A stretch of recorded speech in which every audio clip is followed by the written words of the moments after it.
ইসকনের কাজ হলো কোমলমতি মুসলমানের যুবতী মেয়েদেরকে প্রেমের ফাঁদে ফেলে চরিত্র লুটে তাকে ছুঁড়ে ফেলে দেওয়া। ওদের এই কাজগুলোর সঙ্গে বাংলাদেশের বড় একজন অ্যাডভোকেট জড়িত, যিনি আইনের ধারায় ফেলে কোর্টের মাধ্যমে হিন্দু মুসলমানের বিবাহ পড়ায়।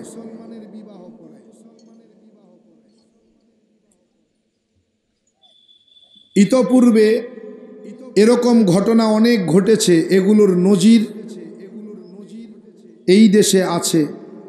আমার জানা মতে, আমি যতটুকু জানি, এই ইসকনের সদস্যরা খুব তৎপর। কোমলমতি মুসলমানের যুবতী মেয়েদেরকে তারা প্রেমের ফাঁদে ফেলে বিয়ের প্রলোভন দেখিয়ে তাদের চরিত্র নষ্ট করে তাদেরকে ছুঁড়ে ফেলে দেয়। এরকম একটা দুইটা ঘটনা নয়, আমার কাছে অনেক ঘটনার দলিল আছে। অনেক আমার কাছে বলছে ফোন করে যে হুজুর এখন উপায় কি, এর থেকে বেরোনোর কোনো রাস্তা আছে কি। এরকম সংগঠন কাজ করতেছে। এই ইসকন নামক যেই সন্ত্রাসী সংগঠন, জঙ্গি সংগঠন বাংলাদেশে তৎপরতা চালাচ্ছে, বাংলাদেশকে তারা দাঙ্গায় পরিণত করতে চাচ্ছে। এই ইসকন যে একটা জঙ্গি সংগঠন, একটা সন্ত্রাসী সংগঠন, তার প্রমাণ তারা চট্টগ্রামে রাষ্ট্রীয় পতাকা, বাংলাদেশের রাষ্ট্রীয় পতাকার উপরে ইসকনের পতাকা উড়িয়ে প্রমাণ করে দিয়েছে। তারা বাংলাদেশে নতুন করে দাঙ্গা লাগাতে চায়, তারা দাঙ্গা লাগাতে চায়। আর আমরা যখন কথা বলি তখন বলে মুসলমান হলো অসাম্প্রদায়িক, এরা দাঙ্গা সৃষ্টি করার জন্যই আমাদেরকে কি কথা বলে না কেন? মুসলমান নাকি অসাম্প্রদায়িক জাতি? মুসলমান যদি অসাম্প্রদায়িকই হতো, তোরা যখন ভারতের জমিনে আমার কলিজার মধ্যে রক্তক্ষরণ করেছিলে, যখন তোমরা বাবরি মসজিদ ভেঙে দিয়েছিলে, রাম মন্দির বানিয়েছিলে, ওই সময় বাংলার জমিনে একটা মন্দিরও থাকতো না। কিন্তু না, মুসলমান সাম্প্রদায়িক জাতি। ইসলাম একটা শান্তির জীবন বিধান, যেই ইসলামের ছায়াতলে কোনো শান্তি সৃষ্টি হয় না, কোনো শান্তি হয় না। ইসলাম শান্তি, এমন শান্তি, এমন শান্তির জীবন বিধান, ইসলামের ছায়াতলে যেই আসবে সেই নিরাপদ হয়ে যাবে। বাবরি মসজিদ ভেঙেছে কেন? বলে ওখানে কি ছিল? রাম মন্দির, রামের মূর্তি পাওয়া গেছে। ইতিহাস জানো না, শুনো।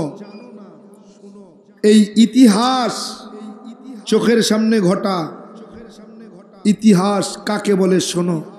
বাবরি মসজিদের নিচে রাম মন্দির তুমি পেয়েছো না? পেয়েছো রাম মন্দির? বাবরি মসজিদ স্থাপিত হয়েছে 1524 খ্রিস্টাব্দে। কত? 1500। ভালো করে মেমোরির মধ্যে গেঁথে নেন বাবরি মসজিদের ইতিহাস। বাবরি মসজিদ স্থাপিত হয়েছে 1524 খ্রিস্টাব্দে। বাল্মীকি মুনি রামায়ণ লিখেছে। এখনো ভগবান রামচন্দ্রের জন্ম হয়নি, মন্দির তো পরের কথা। ভগবান রামচন্দ্রের এখনো জন্ম হয়নি। বাল্মীকি মুনি রামায়ণ লিখেছে 1577 খ্রিস্টাব্দে। কতদিন? বাবরি মসজিদের আগে না পরে? বাবরি মসজিদের আগে না পরে? বাবরি মসজিদ স্থাপিত হলো 1524-এ, আর রামায়ণ লিখা হলো 1577-এ। তার মানে এখানে এখনো কতদিন গ্যাপ? এখনো ভগবানের জন্ম হয়নি। এরপরে ভগবানের জন্ম। অথচ তারা বলল কি, বাবরি মসজিদের নিচে রাম মন্দির পাওয়া গেছে।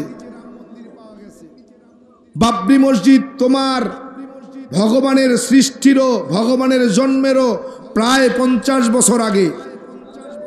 প্রায় 50 বছর আগে, তুমি 50 বছর আগের বাবরি মসজিদের নিচে রাম মন্দির পেলে, এই রাম মন্দিরটা কে রেখেছিল? তোমার বাপ। হ্যাঁ, এই রাম মন্দির কে রেখেছিল? তোমার বাপ।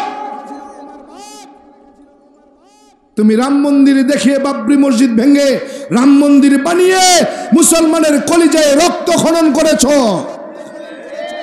পৃথিবীর মুসলমান তোমাকে ক্ষমা করেনি। অপেক্ষা করো, আজ পর্যন্ত পৃথিবীর জমিনে যারাই ইসলামের বিরোধিতা করেছে, ইসলামের ক্ষতি করেছে, ইসলামকে নিয়ে খেলেছে, তারা কেউ ভালো নেই, তোমারও ভালো থাকবে না। অপেক্ষা করো, তোমার ধ্বংস অনিবার্য।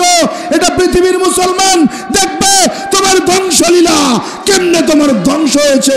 এই ধ্বংসটাও কলঙ্কিত ইতিহাস হয়ে থাকবে ইনশাআল্লাহ। মুসলমানের তুমি দয়া দেখেছো, মুসলমানের হুঙ্কার তুমি দেখনি, মুসলমানের হুঙ্কার তুমি শোনোনি। অপেক্ষা করো, রাজা লক্ষণ সেন যেমন 17 জন সৈন্যের নারে তাকবীর আল্লাহু আকবারের ধ্বনি শুনে রাজপ্রাসাদের পিছনের দরজা দিয়ে পালিয়েছে, তোমার পালানোর জন্য পিছনের দরজাও থাকবে না।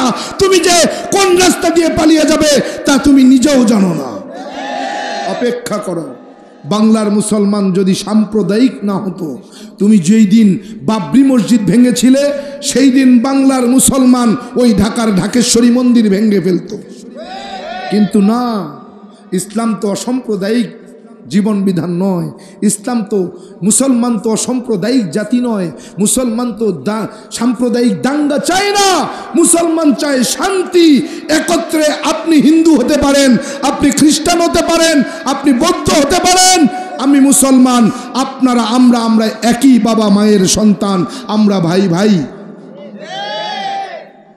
কিন্তু আপনি চান দাঙ্গা লাগিয়ে এই বাংলাদেশটাকে পৃথিবীর জমিনে একটা খারাপ রাষ্ট্র, নিকৃষ্ট রাষ্ট্র পরিণত করতে।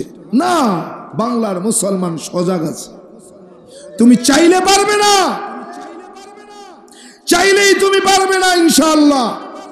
বাংলার মুসলমান সজাগ আছে, সতর্ক আছে, যে কোনো মূল্যে এটাকে প্রতিহত করবে।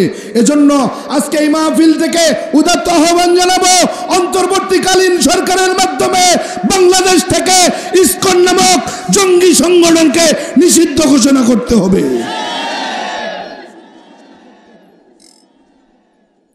হাজিরিন, আল্লাহ তাআলা বলতেছেন, গোলাম আমি তোমাকে দুনিয়ার জমিনে এমনি পাঠাই নাই। তুমি কি ভেবেছো আমি তোমাকে অনর্থক দুনিয়ার জমিনে পাঠাইছি? বলেন না, না।